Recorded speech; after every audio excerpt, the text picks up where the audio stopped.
So us ADHDers know a thing or two about emotional dysregulation, but it's interesting how it works. So our limbic system in our brain assesses situations for risk, if you like.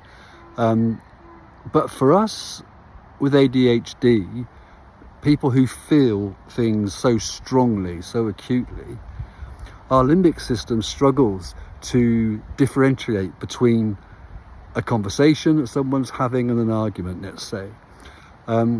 So we can be going into a room and we pick up on the tension in that room. There could be a disagreement between a couple in that room, and our brain, our limbic system, lights up as if that is a serious, full-on emergency. And because our prefrontal cortex struggles in terms of impulse control, when that situation explodes in our mind, I go charging in to rescue that situation because I think something dreadful is happening. That person is a person at risk, and I feel I have to go in there and sort that out and make it better. And I'm the one who can do that because I'm just wired in that moment to go and rescue that situation.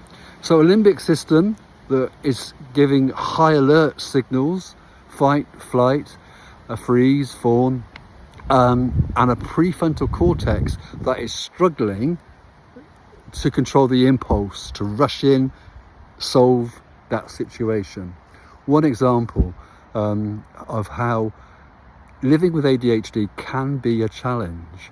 But Viktor Frankl is very famous for a number of things, and one of them is his quote around practicing the pause. And he says somewhere between stimulus and action is that pause. Now there is that pause in the neurotypical brain. In an ADHD brain, that pause isn't quite there. But we can create it. Our brains are plastic, neuroplasticity. We can recreate neural pathways in our minds. So we can build in that pause, but it takes time and it takes commitment. So we can practice that pause. And practice is the key word, because practicing lays down those neural pathways and makes it happen. Thank you.